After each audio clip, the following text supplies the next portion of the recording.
Hello and welcome. Thanks for joining us. This is Tips for the Transition, the Career Roadmap podcast, and I'm Maria Tomás-Keegan. I created this show to share resources that help women navigate career and life changes more easily and perhaps more gracefully, and so that they know that they are not alone. So every week, we inspire women worldwide to be more confident, resilient, and brave in their careers and indeed in their lives. So if something resonates with you as you listen today and you want more information, check out the show notes below for a variety of ways to get in touch with my guest and me. So, a question. Do you ever feel like you're stuck in a job that just doesn't feel right anymore? Or maybe you've been climbing the corporate ladder for years, but now you're unsure if it's worth the struggle and the sacrifice. If you're facing a career change, it can be or become a real identity crisis. But I don't want you to worry about that because you're not alone. Lydia Lee, who is my guest today, knows exactly how you feel and has a truly inspiring story about how she made a significant career transition. She'll share with us her insights on how we can redefine success, navigate uncertainty, and find more meaningful work. As the Work Reinvention Coach, I love that she calls herself that, and she's also a solopreneur strategist. Lydia has helped countless people break free from the constraints of corporate life and create their paths to success. With a focus on purposeful work that aligns with our strengths and values, Lydia is all about building a business that we love and want to just keep for years to come. Whether you're considering a career change, or you're just looking for ways to make your current role more fulfilling and satisfying, stay tuned. And get ready to learn how to transition and thrive in your career with Lydia Lee, all the way from her home on the tropical island of Bali. Hello, Lydia. Hello, hello, and good morning from a beautiful, almost sunny day because it's quite early in the morning, but I see the peaks of the sunshine coming through. So it's a good day in the future. I'm in one day ahead of you. Yes, you are. And it's good to know that tomorrow is going to be a good day. I love that. That's right. Thank you. Thank you so much for being here and for getting up so early to do that.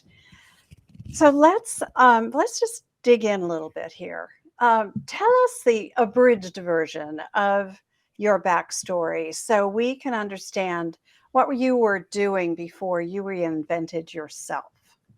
Mm. Yes, picking that right. I have a lot to say about my story, but I think picking some of the milestone moments that cause change, or I wish I could say that I had an epiphany that I wanted a better life, a bigger purpose in life, but I was actually going through a little bit of suffering that helped to instigate some change for me. As they always say, we need sometimes some pain to be motivated, right, for looking at better ways to do something. So when I was working in corporate, this is almost about 11 and a half years ago, I was working in the international education industry. It was one of my best jobs to date because I got to travel quite often. I was a business development director. And actually, part of having that job really gave me the travel bug because I went to a lot of countries and countries I would usually not book for a holiday. But being able to explore the world with my job was really lovely. And it was one of the big reasons of why I took that job. And as I was working through in that career, I was sort of ticking all the boxes, right? Doing all the things right, I was one of the lead people in the company that was eligible for being partner in a company. And this is before I was 30 years old. So this was a big achievement in my eyes about being able to own a part of a company, something I could potentially not do on my own, or so I thought. And so really going through the motions of making sure that I was the top producer, right, in that company was a huge, huge goal for me in order to allow myself to have that opportunity. And for many years, I worked a lot more than the 40-hour boundary of time, especially with the travel and then taking work home with me, being managing a big department, for example. I was probably averaging about 60 hours or more a week and not taking a holiday. So what I had a bad habit of doing back in the day in order to pay off my student loans and be sort of a responsible human, I always got paid out. So at the time of the year that I left corporate, it had been almost 3 years that I didn't take a holiday, which is a recipe, as you can imagine, for burnout and disaster. So when I was going through the motions of this sort of career trajectory, it didn't occur to me that this was unhealthy, because I think I saw everybody else around me similarly doing the same thing to get ahead. I didn't feel abnormal at all. And it wasn't until I went into I was going to one of my trips for the year. I was in a trade mission with the Embassy of Canada, going to Turkey, Ukraine, and Russia to promote education in Canada. And it was the dead of winter. I had been traveling for almost a few weeks at that time. And when I was in a hotel room about to go to my many appointments for the day, my entire body had a shutdown. And basically, what happened to me, long story short, is that I had temporary agoraphobia in a hotel room in Moscow in 2012, I believe that was the year. And that made me sort of wake up, right, on my physical body. Even though my mental capacity was like, go, go, go, keep hustling, my physical body was like, no, we are going to take you down. As they say, the body keeps the score. And that was the beginning part of my journey of taking a pause and having to face some of the things I wasn't facing, right? The unhealthy practices, the things that were causing me to do harm to my mental and my physical health, right? And going through that suffering of taking a sabbatical, having to hire a therapist because I thought something was wrong with me, and finding out some clarity around what was causing me to have such a reaction, right, to my life, really opened up the doors to other possibilities, right? What can I control? What did I have to redefine as success in my life? And were these choices I was making to hustle, to get to that holy grail of a partnership, right? All the things that I was running towards, were they really giving me the life experience that I want to have, right? So through that experience, working with therapists and coaches through a 9-month period of time, I quickly realized that a lot of the environments I was in my career, who I was working with, what I was working on, were not in alignment with some of the values that I believed in, and also not in alignment with the balance that I really wanted to have in my life, right? That it shouldn't, I didn't want that narrative, right? Kind of coming from my own immigrant parents that come from Malaysia and immigrated to Canada, that same storyline of that we have to work twice as hard, sweat, blood, and tears to feel successful, to have success. I needed to change that narrative so that doesn't continue to be an unhealthy practice in my life. What a story. I can't imagine what that must have felt like when your body shut down and you were in Russia. I just can't imagine. It was the scariest thing I've ever, because no one was around me. I didn't have any family with me. I remember calling my partner at the time, and he just sort of went, Get on a plane, come back home. You need people around you." And Yeah. me being this sort of strong, or what I thought, was a strong spirited woman, it's like, no, no, no, it'll pass. I'll just need a day off and then I'll get back to it. And I think it was really good. I would never want to wish that sort of panic and anxiety on someone for Yeah. 3 days in a hotel room, but it was sort of something that was the catalyst for change for me, that I needed to feel that pain, because I couldn't feel the other pains that I was already feeling, not sleeping, working the 70 hours a week. It certainly didn't make a dent Well, for me until something major happened, right? and you're so right. When we get caught up in this, I've been there myself. When you get caught up in it and everyone else is doing the same thing as you are, it feels normal. It feels like, okay, Correct. this is what we have to do, right? This Mhm. is what it takes. And everybody else is doing it. So it must be right and it must be okay. Mm.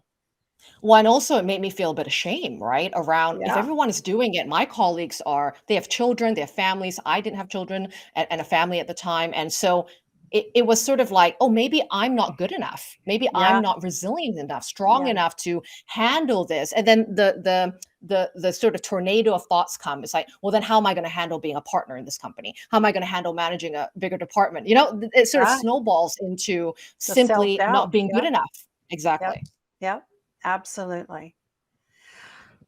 I mentioned something in the introduction you and I have talked about before, and it's about the how we attach what we do to our identity and how that changes how we perceive our identity when we are forced into or choosing to make a career or life transition. What what Mm. what do you think about that? What happened to you? It was interesting because when I look at the job title itself, it wasn't something I said, oh, I just want to have this job title for the rest of my life. It wasn't, Yeah. the identity wasn't about the title or the prestige of a particular occupation. It was very much about a story that a sense of guilt that my parents sacrificed quite a bit to get us from Malaysia, to Canada. I had to, you know, really work hard to get myself into a particular status, right, in the workplace in order to feel like I had opportunities that could grow my future. And when I even contemplated, like even entertained the idea of, could there be a different pathway for me that is not this climbing up the corporate ladder? Because I did that and I went up in the top of the mountain, but the view wasn't what I was expecting. You know, and there's this interesting thing about, that concept of, sunk cost bias, right? Of God, I already gave up so much to get here. I mean, I would be a fool to leave it. I must figure it out. I must keep pushing forward. But there was this other part of my head that sort of went, what if you just don't continue? What if you decide this is just the end of a chapter, not the end of your story, but just the end of one of the chapters of many chapters of your life? Right. And then it didn't feel so permanent, didn't feel so, oh God, this is the only decision I get to make for the rest of my life. Right. But I struck in making that decision, I had to grapple with the identity that I had created through my family and generational history, right, of what we were supposed to be about. And that there were no entrepreneurs in my family, for example. Everybody always stood in line and, got to where they needed to go in the most responsible way. And veering off those values of being a responsible adult, and sort of honoring the sacrifice that my parents did to get me to where I was the identity I had to grapple with, rather than, oh God, I really want to keep this job title. Now, for my clients, for example, I work with a lot of academics, a lot of people in mid-career, that have had a long career. They're a lawyer, a nurse, right? A teacher, a professor. And for them, sometimes it's the story of their career. What am I going to say in a dinner party Right. when someone Right. asks me the common question we always ask, which I hate this question, is what do you do? There's so much more to us than what we do, right? But Right. that is the common question we get asked quite often. So, of course, it's been normalized in society that what you say about what you do in terms of vocation, anyway, right, is the thing that defines everything about you, right? So, if I say I'm a doctor, there's certain elements, right, of a story that goes into someone's head. Oh, it's a prestigious, they must be quite wealthy, they're respected, they must have had a good education, right? There's all these attachments of values that we don't want to lose, if we don't get to say that title anymore, right? But I Right. think just as my story had to, it's not a moment, it's not a overnight thing, I think, that happens, because our stories grow and stick with us in a lifetime. So it takes a much longer time to understand, who am I within my family dynamic? Who am I within my own primary family dynamic if I have a spouse and children? Who am I in my community dynamic, where people might respect me or look up to me for certain things that I say of what I do? And how else can I keep that identity of myself that is less fleeting? That no matter if I change jobs or change families or change location, those value systems of identity continues to come with me. So it's not so volatile. When we depend on things like a job title or a trajectory of a career, those things are changeable, as we all have seen. happen. We no longer sort of stick to a career for 50 years. And sometimes things like a pandemic can totally set the tone differently, right? So learning that we can't just lean on that career story to be our identity, but create other stories that we take with us. No matter what we do, they're infused into that role every single time. Yeah, and you're so right about that. And the who am I question needs to be answered again, but it's who am I now that things are changing, that I'm Correct. changing, that I want something different. Who am I if I'm not what I used to Yeah. be, what I used to do? And So true. how do I grapple with that and figure out the answer to that question? Because Yes. until we do answer that question, it's really difficult to move forward. Absolutely. Yeah. Absolutely. And I think I didn't know who I was because I was so busy. 70 hours a week is a lot of time, right? Yeah. To focus on something beyond yourself. So I didn't hear my own voice. I couldn't feel my instincts. Well, there was We no all have time. those. There was no Correct. time. There was not enough energy left, right? For you to Exactly. focus. And we get in that rut and we get into that cycle, right? And it becomes we're literally going through the motions Hmm. and not spending enough time just asking, some pretty important questions about, like what am I doing? Why Hmm. am I doing this? What am I Absolutely. getting out of is it worth it? Is this worth the sacrifice, right? The struggle, And the everything pain. has a well, I like to use the word exchange, right? Because sacrifice sometimes means, I think to me anyway, sacrifice is like, oh, I'm giving up something I really want for something I don't want, right? Whereas an exchange is everything has a cost, if you will. It could be a good cost, Right, could be a negative cost, right? Like right. me taking that leap of faith, to start my first agency, right, out of my corporate job, which was not through the cubicle, that I would name a transitional career, that I got all the networks and I had, all the experience from the education industry, solved one tiny problem. And my employers became my first clients. That's what I negotiated as part of, you don't lose me completely, but we will have a different dynamic of a work relationship. And, Right. they took the bite and they became my first client as a consultant, a consultancy agency. But when I think about those choices I made, there was an exchange. There's an exchange in feeling stability and security that I used to have, right, to have that sort of consistent salary.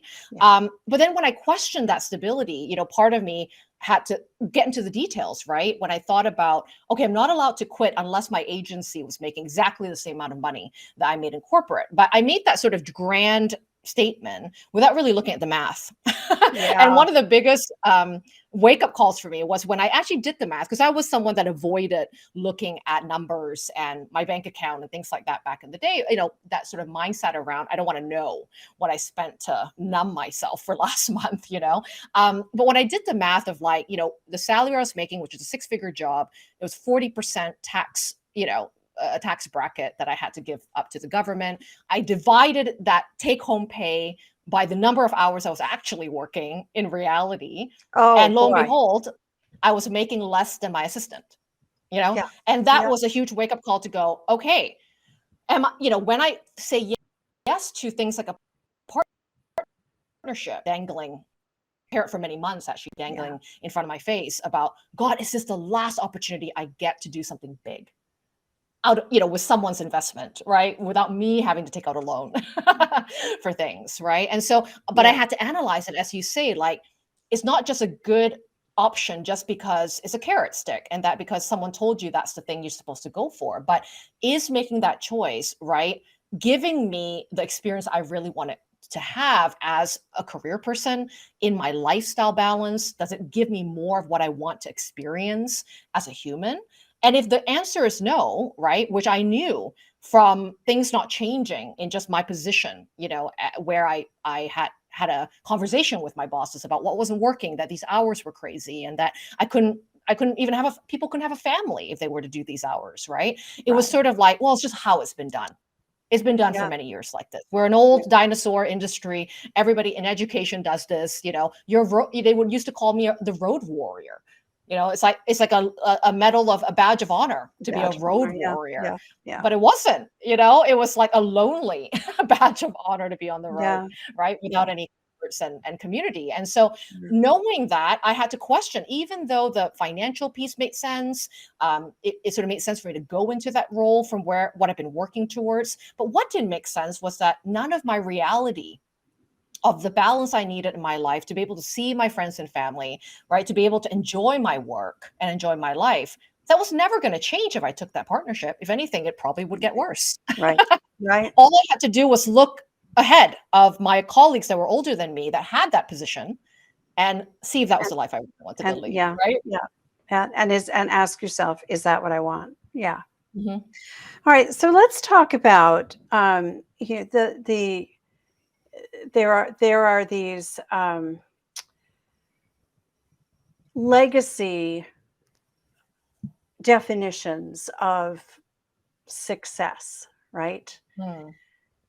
How do we create a healthier, more liberating metric for ourselves so that we can feel that we've achieved success on our own terms? Mm.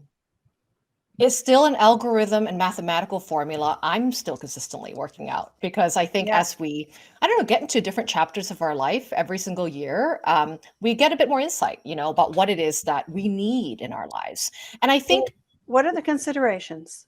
yeah, when I think about what's the common metric we all use is always money, right? Is how Yep. much are we earning? And that becomes the number. We say yes to certain jobs for that number. We say yes to certain things, right, for that increase of number, right, that we think encompasses the definition of success. But I think, as I've gone through many different transitions in my life and my client's life, there's a lot of other metrics that are beyond the amount of money that you're making. We do need money because we live in a monetary society. So money represents security, represents options and opportunities for us to grow our lives and do better in our communities as well. And that is for sure still a metric to use for one of the pieces of the pie. But in terms of internal happiness and sort of how I want to live my life every day. So I think about things like time. Time is a currency for me, right? So if time's a currency for me, how much of that time do I need on a weekly, monthly, yearly level? And what would I use that time for?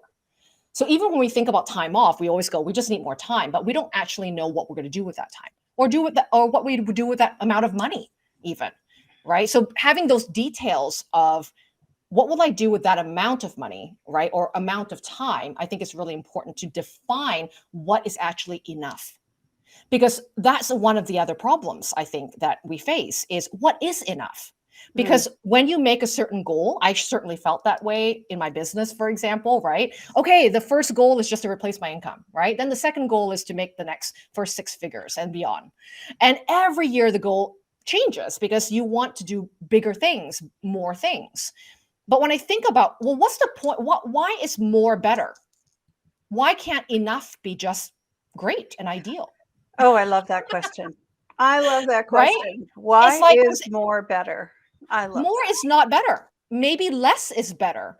And less could be about boundaries. Less could be about not taking on more responsibilities, more offerings, more things. I know you and I are in the online business world. How much time how much, sort of opportunities there that people go, you have to have more of this, you have to have more books, more courses, more Yeah. bigger audience, more shows, more platforms, right? Like it never ends and it becomes a sort of virus, I think, that happened in my own business as well, that I was just doing more for the sake of more, for the sake of Right. comparison to Well, my but peers. yeah, so even in this world, outside of the core, you and I have both been in the corporate world. Mhm. Even in this world, there Mm. is that sense of competing. I Yes. I need to do more because everybody else is doing more. Yes. Oh, you I'm feel like not you're doing left what they're behind. doing. I need to do what they're doing. Mm, Hmm. absolutely. Even in the business world, like I remember saying to my therapist when I reached my second burnout in 2015 around my business, which is ironically the highest revenue year of my entire business. And then I melted down Wow. because I again overworked. And I remember saying to her, man, you can take a girl out of corporate, but you can't take the corporate out of a girl sometimes, you know? And so that was a mindset part Yeah. around, you know, to me, screw the cubicle, even the concept of screw the cubicle is not about just leaving a job. It's a particular paradigm of a mindset of believing certain things to be happy, believing certain things to feel content.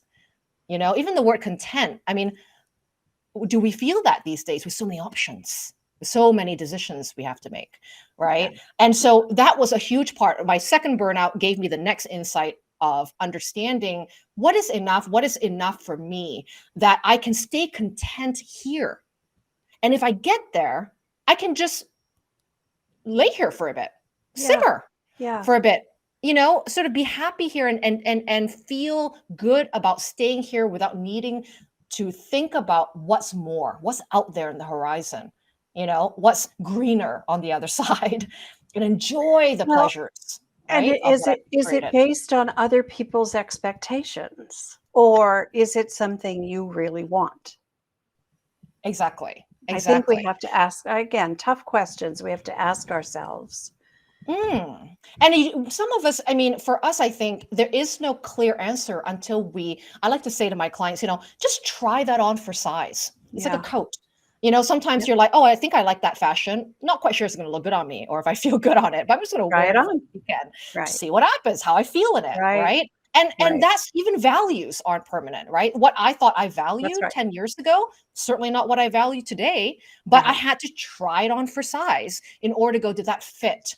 You know, and give a certain amount of time to go through that, you know, and then have a honest conversation with, am I just wanting to put that coat on because it looks good externally and I think people like me better for that coat, or do I actually feel good within myself when I wear that coat, or that value, where I behave that way, where I believe in those things and act according to those beliefs, right? That's the real value of behavior. Yeah. How do I feel? Do I feel better about myself, the people around me, about the world, right? If I'm onto something, your body will tell you. Your little instincts will, you know, I get a little flutter from my stomach to my sort of neck when when something's right. You know, and Yeah. that's how I've learned to listen to my body, because sometimes the brain can be quite busy, but the body I find not in control too much. It sort of does its own thing unconsciously at times, and I can feel that feeling. I may not be able Yeah. to think out that feeling, but I could feel it in my bones, feel it in my skin. Something's a little right. It's like falling in Yeah. love. You just don't know Yeah. why, it just happens, right? Yeah. And then I follow my nose. Okay, that felt right. Let me just keep following my nose down that rabbit hole of possibility of this thing I might consider, be curious about, not have any permanent decisions about anything, but just let me experiment, test it out a little bit and see what Yeah. happens. Yeah. So, you know, that testing out uh, raises a lot of uncertainty, and it requires us to take a certain level of risk. Hmm.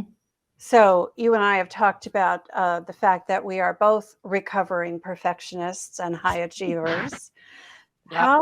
How did you deal with the uncertainty and that risk taking part of it? Mm.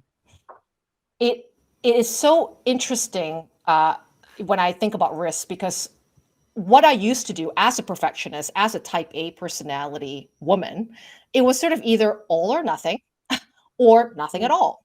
Yeah. Oh, You know, it's like yeah. there's no in the middle for me back in the day. And still, to be honest, I have to be very conscious and mindful about it, because that personality type and that part of myself still exists.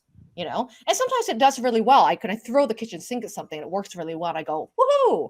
So look at that. But then a lot of times too, it was sort of unnecessary. I could have gone at a more sustainable pace, a less, you know, calculated risk pace, rather than sort of put everything Yeah. on the line.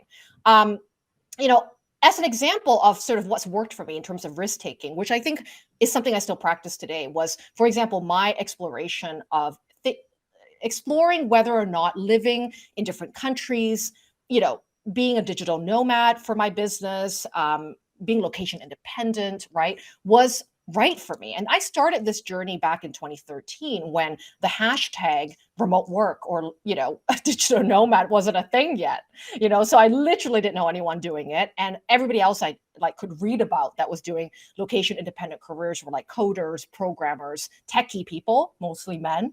And I was a service-based gal, I didn't really know anyone doing it that way. Would clients fire me for not being able to be in person or have an office space or a receptionist that would greet them, right? So it was all these things I had to explore and understand before I could make these big decisions. And a huge part of me was so afraid to get out of Vancouver, which is where I, lived. And I knew everything was familiar to me. I wanted to see a new world, but going alone at it, felt really scary for me. But I also knew another fear that was bigger, it trumped this fear, was the fear of regret, right? Regretting me not trying, regretting that I said no to something simply because I had, a gap of clarity, right? I wouldn't be able to say I knew for sure this wouldn't work for me. It was just in my head. And so how could I give myself the spaciousness to explore without risking everything? Right. And in order to convince myself to take a leap of faith, I had to say to myself, we're only going for a small boundary of time. You can check out at any time. You can come home if you like. You can get the apartment you were living in the entire time, and nothing has to change if you decide to come home. But not to say to myself that if I took the plane out to Southeast Asia, it was my one decision I ever got to make, and that was it. That scared the crap out of me. Right. But if I said, hey, let's just go for 3 months. And if 3 months worked out well, let's go for another 3 months and see what happens. And then I can decide by the end of the year if I want to be in Vancouver, if it's a split time, halfway here, halfway there, right? Let's do it step by step, quarter by quarter, month by month, and continue to check in with ourselves if that's in alignment, right? Because then my little ego mind or the little afraid part of my, brain wasn't like, what are you doing? You could, if you give up everything and then you'll never get back to Canada again, they won't want you here, it goes to these stories because it's so permanent. Right. But and if then I you gave it just retreat, a month, right? and then I you do retreat. nothing. Yeah. Too big of a jump. Too big of a jump for That's me. right. Yeah. Right. Most of us don't want to jump off a cliff and hope the parachute opens. We want to go through milestone by milestone, tiny little tiers at a time, which is actually, in my opinion, the better way to go because it gives you feedback, without you scaring the crap out of yourself and then retreating forever and then not wanting to do it ever again. Yeah. Right. I love the way you did that. I love that you told yourself, this is not the last decision I'll ever make. There are plenty of smaller decisions along the way. And I don't have to buy into this being a permanent move, right? I'll do it for 3 months. I'm just going to go on a sabbatical for 3 months. Yes. We have to talk to ourselves. We have to create a mindset that makes us feel more comfortable. And I think when big goals get too big, all right, it's just kind of hard to digest. Yeah. They have to be Right? broken It's too down. big of a bite. Absolutely. And that's why I think that people with a perfectionist like myself and you as well, it can feel so anxious, right? To have to achieve those big goals. And where you're at now from where you want to go seems too far away. And then that doubt creeps in. You're no longer, you have to wait too long to get a win. And the question of how, right? How am I going to get there? Right. Exactly. Yeah. Exactly. But if the goal is smaller, right? So we do it month by month. I remember the first thing I thought when I landed in Cambodia, for example, which wasn't the place I wanted to be in forever. It was lovely to visit as a tourist, horrible to work from. The internet was absolutely atrocious. So then I set out a little post on Facebook and said, anyone know a co-working space? Is that a thing? That I can do my next course in and da-da-da-da. And someone had recommended Ubud, Bali, which I never even heard of before I came here. So I remember thinking, I'm going to spend 30 days there because that was the amount of time that I could get my visa for anyway. So perfect. And what do I really need in 30 days instead of what I need in a year, right? That helped me to be clearer on what is necessary right now. That is for me to feel good. That is right. Even when I think about my business stages, like I used to think about, all the future. I need that website. I need the funnels. No, what do you need right now to even just get started on this one tiny step of the project? Yeah. right? Then I can Yeah. laser focus to what's essential rather than put my plate, into overdrive by thinking too long into the future, which actually doesn't And help anyway. and trying to do too many things at once, too fast, and none of them get done well. And Mm, almost always, the most important thing didn't get done first, exactly. right? It's like a bunch of mini things getting done, but at 20%, Yeah, right? Which meant that exactly. nothing got done at the end of the Yeah, day. yeah, yeah, yeah. All right. So share with us some of the pros and cons that you have experienced in running your business remotely in a beautiful place like Bali, and that is a location independent business. You could run it from anywhere. Mm. I definitely had a lot more cons when I first started because the infrastructure, for Yeah. remote work was not. I remember if we were having this call, I would have had to drive to a co-working space at 5 in the morning, things like that, to hopefully reserve a room and have some decent internet, maybe above 5 megabytes. It's a lot has changed since then. We're on fiber optics and things like that. So, but when thinking about the pros and cons of remote work and also a remote business, that sometimes, the pros are obviously being able to work from anywhere, be able to experience different cultures, food, time zones, weather, temperature, right? People, right? Community was really important to me to learn from different people as well. Those are all amazing parts of travel, right? And if you were just traveling on a sabbatical or on a little holiday, travel's great. There's no cons, in my opinion, of travel. But when you have to work while you're traveling, right? And that really takes discipline.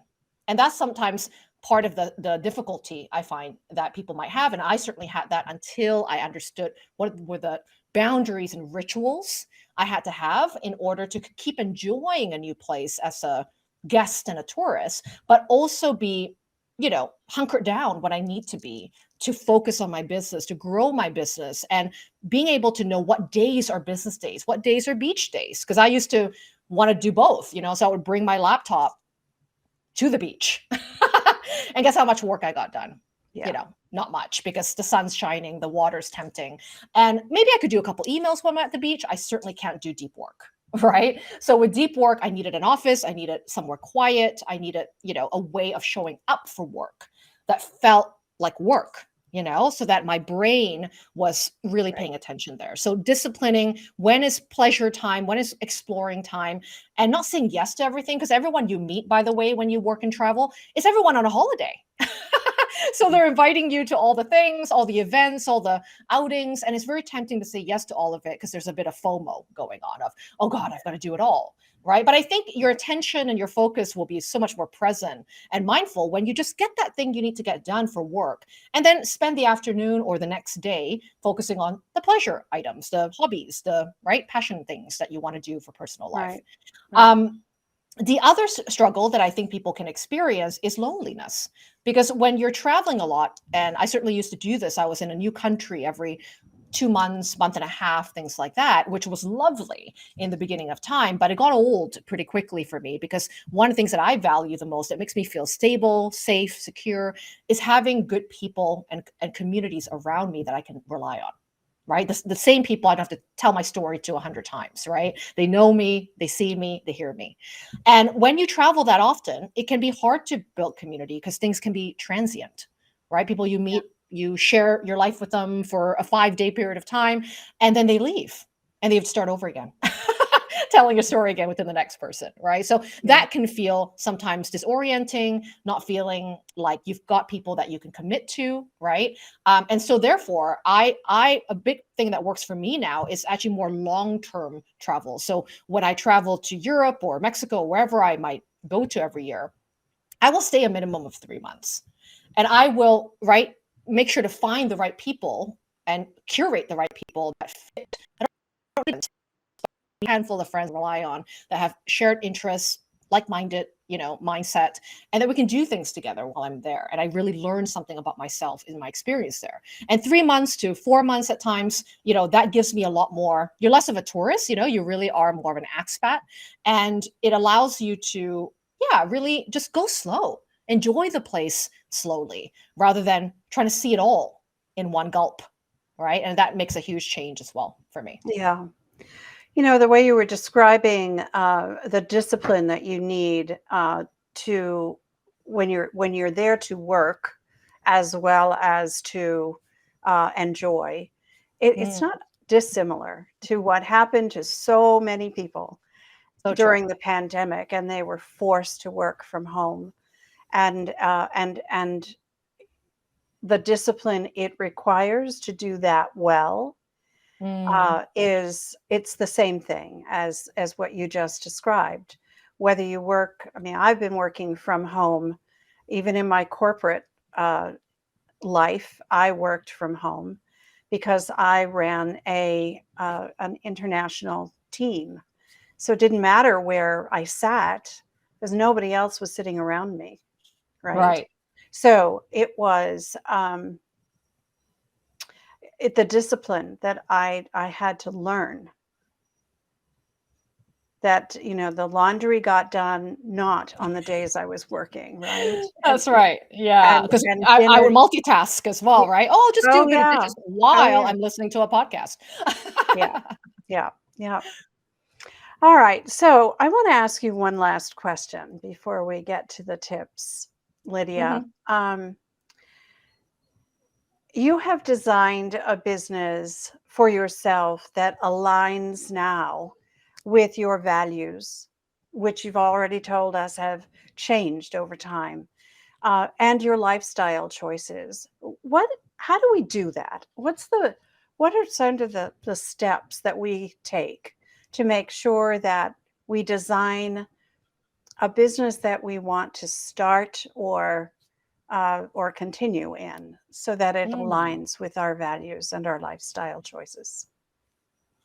great question. I think that when it comes to work, like work is a big part of our lives. So we do have to have a great relationship with work in order for our personal life to also feel good, right? In balance as well. So work is sort of where I start. I think most of us will have to work and we want to work. I think it gives us a sense of contribution and meaning and purpose to it. So in order to find work that doesn't feel like clocking in, clocking out, right? Is really understanding what is that next chapter or that next body of work that I want to create based on what I've accumulated in my experience, my story, all the pains and gains, that I've had to go through my life. What now is my most meaningful contribution in how I can define work? And sometimes that's not, people want to always go with a title again because we love titles. What I call myself for my next chapter of work. And I think that you can name yourself anything you want. I mean, you can see on the screen there, my title is the Freedom Instigator. What the hell does that mean? Right? You can call yourself anything you want, but what is the most important part is understanding how do you want to give value? How do you want to support people? What's that transformation you're proud to be a part of? Right? What causes in the world or in the sphere that you live in that you go, man, that thing really bothers me. I wish I could help people to do that.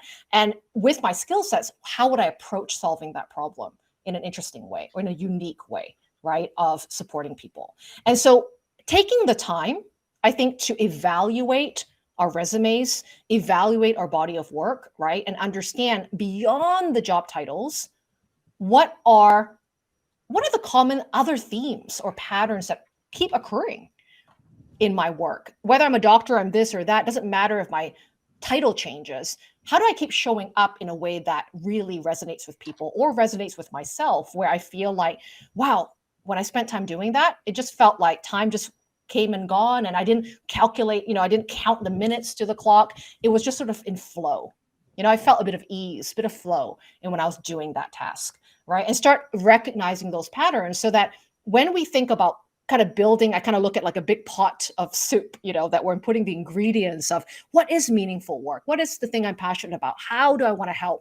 Those are all little ingredients that you're just setting aside, putting it in the pot before you brew it, to understand what's your next career. So that can be in alignment with the best work you should be doing and also how you would actually be practicing that work matters as well. So instead of just saying, I want to be in the medical field or I want to be a writer, well, what it is about writing and how it is that you want to write for others or write for yourself that's meaningful to you, right? That gives it some context, some meat to how you might describe some of your genius zone, right, elements, which is so part of alignment with ensuring that your work is in your strengths and your work is in your interests. Interests matter, doesn't it? It makes us kind of want to keep going, because deep interest, I could, coaching is just a skill. For me, for example, I can coach in multiple topics, but if you made me coach in a particular topic I have no interest in, it's going to feel like work. Right. Right? Yeah, If I'm exactly. coaching on things I'm already reading about, I'm doing in my own personal life without thinking twice about it, then it becomes a great blend of that sweet spot. I call it the sweet spot of meaningful Yeah. work, right? Where it blends skills and it blends the deep interest and it blends the impact or the cause that you want to be one of the pebbles in the ripple effect in the ocean Yeah. of that cause, right? And the skills are both hard skills and soft skills, right? Correct. And it's the blend of those. And it's getting to understand what lights you up, Totally. right? What just makes the day fly by because you get to go do that. It's understanding and kind of digging deep and figuring out what are those things for me, right? It's a Exactly. yeah. It's a It's very kind of like I call it like, if you were to build a job for yourself, like you get to decide what are the objectives, what are the day-to-days. That's even imagining. Sometimes some of us are very visual. Imagine a whole day. What's a great day that combines the idea of work for you and also gives you the balance of something else that you want to do with your time? yeah. Is it spending time with your kids? Is it going to yoga class in the middle of the day? Is it being able to work? I'm a bit of a sprinter, so I can't drag myself for 8 hours. I used to do that and felt really miserable, but I'm happiest when I can focus on one or two things to move my business forward in 2 hours, 3 hours, and then take off for the rest of the day instead of forcing myself to keep working on all sorts of things all the Right. time. Right. Right. So I'm a sprinter. I can do deep work. I'm a deep diver. And then I need a break. Right. What kind of Yeah. work style do you have? Some of my clients they need to do a little bit and then they need variety because they're sometimes neurodiverse and need different contexts, different things to keep interest going. Right. Right. Everyone has a style of working. And I think that's important to also identify because that will help you to build the right day, the right type of way of offering your services or products that is going to be right in alignment with the way you want to work and how you want to construct your day and design your life as well. Because the truth is you get to create that. Yeah. That's and That's the freedom. That's the freedom. That's the beauty of it. That's how that's how you land on something that really is fulfilling and gives you the sense of it's what I call soul fulfilling, right? It's a soulful fit. That's what Love it that. ends up being when you do that. When you look at your values and your lifestyle and what you want and what you're good at and what you love to do and put all of those things together and just stick them in one of those what do they call I have this vision of the lottery number thing. Just Yeah, put it all in there and jumble it up and then see what comes out. And if you don't like the way it came out, put it back in, jumble it up again, see what comes out again. And exactly. because what you put in is everything that you want, right? Exactly. They're just little How it ingredients, comes right? That out you can when you change like a recipe. exactly. Yeah. Yeah. I've loved this conversation. Thank you so much for sharing your story with us, Lydia. Unfortunately, we have to do a wrap here, but before we do, I would love for you to just uh, wrap it up, put a bow on this, and tell us what are the biggest takeaways that we can leave with here today. Yes, I think we could have a part 2 of this conversation as well, because there's like as we get deeper, Yeah, I wanna say more. Maybe yeah, we do have one in the future. maybe we do. Um, yeah, I think based on, a lot of what we talked about, one of the things we leaned on or gleaned over is about experimentation and exploration. And I think in order for us to take certain leaps of faith and to decide on some of the big choices we're making in our lives, should I leave my job or start a business? Should I stay where I'm, currently at? Those are big questions to answer that aren't going to be an overnight solution or an answer that just, comes to you when you wake up in the morning. And I think we have to take tiny steps to, in a way, align ourselves back to what we know and what we can feel about our lives that are important without distraction and noise. Because it's really hard to, as I said before, listen to that inner voice, feel the instincts from your body, right? Hear that little, that vision that's inside of you at all times when it's being bombarded by to-dos, and the automated way of how we live our lives. There's no spaciousness, no reason for us to think differently. Right. So I would recommend one of the, tips I give my clients is just an hour a week. Doesn't have to take very long. Right. Just an hour a week. Go for a walk.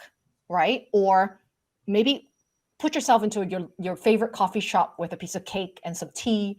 Right. Wherever is this place that's outside of your day to day, especially if you work from home. Get out of the ordinary circumstance and environment, see something new, and just start to ask yourself, what are some of the things that happened today or this week that can give me some clues to what I enjoy, what types of people I love meeting, what conversations that make me feel like, God, I could have kept going for hours upon end. What are the things that frustrate me about life and the world that I want to change and be a part of changing potentially? And even looking back at my own life story, what are some things that are giving me clues? What's already happened in my life that gives me clues about who I am, what I believe in, what I'm really about, right? Sometimes a lot of my clients will say, it's when I was in my, sort of mid-20s to early 30s, where before I started getting, really stuck on things like mortgages and, all the responsible things that kind of helped me down to make up my decisions. I was more free then. And when I Yeah. was more free, then my brain sort of went into more fantasies and beautiful stories about what could be possible. And then Yeah. at some point that stopped for me, whenever that is, that's different for everyone. Right. But go back to that time where when you had the kind of mindset that everything could be possible, what were you thinking about? What did you feel? And sometimes going back to that old self, 28-year-old Lydia, 26-year-old Lydia, when she was more fancy free and footloose, what were some of the things that really mattered to her? And are those things important still today? Right. So taking that, create spaciousness from the to-dos, the routine, don't walk the same way to work, right? Do something, go to a different park, go to a different restaurant, try at a different cafe. That can, I think, really help you to get into a different mindset of possibility. Yeah, I call those unrealized dreams. I love it. When we were back in that dreamy stage, right? Yeah, yeah. All good stuff, Lydia. All good stuff. I know that those who watch and listen are going to start thinking differently about what they're doing and whether it is fulfilling for them the way it is, and what changes need to be made. It doesn't mean that you have to leave what you're doing to find soul fulfilling work, but you might have to change it. That's right. And figuring out how that could happen for you is the process that has to happen. So I'm so glad that you got up early to be with us today. I really appreciate that. And I would love for you to share the one best way for people to get in touch with you. Well, my home is my website at screwthecubicle.com, which you've so lovingly put onto the screen.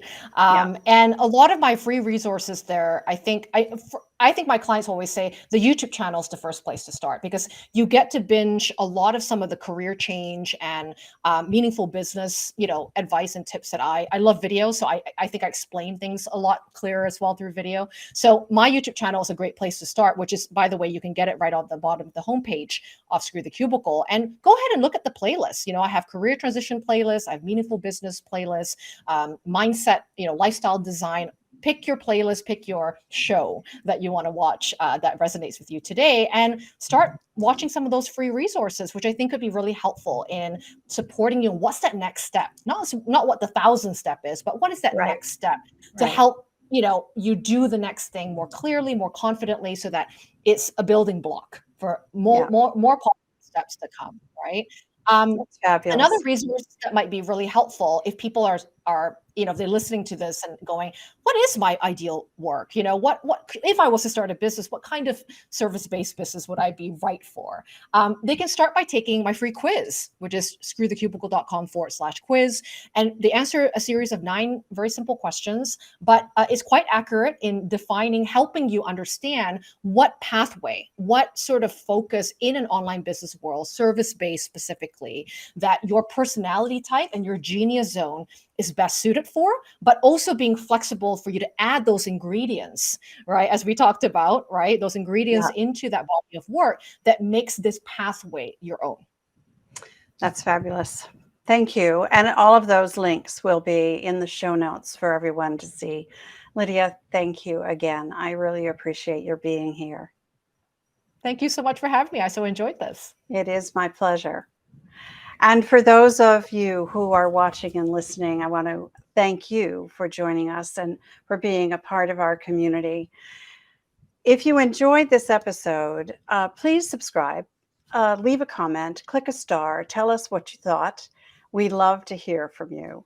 And as I said at the top of the show, I love creating and sharing resources for women. Plus, as a career and life coach, I work with women to help them navigate challenging times more quickly and gracefully. So if something in this episode resonates with you and you'd like a fresh perspective, reach out. Let's talk. The links to connect with Lydia, as I said, are in the show notes below.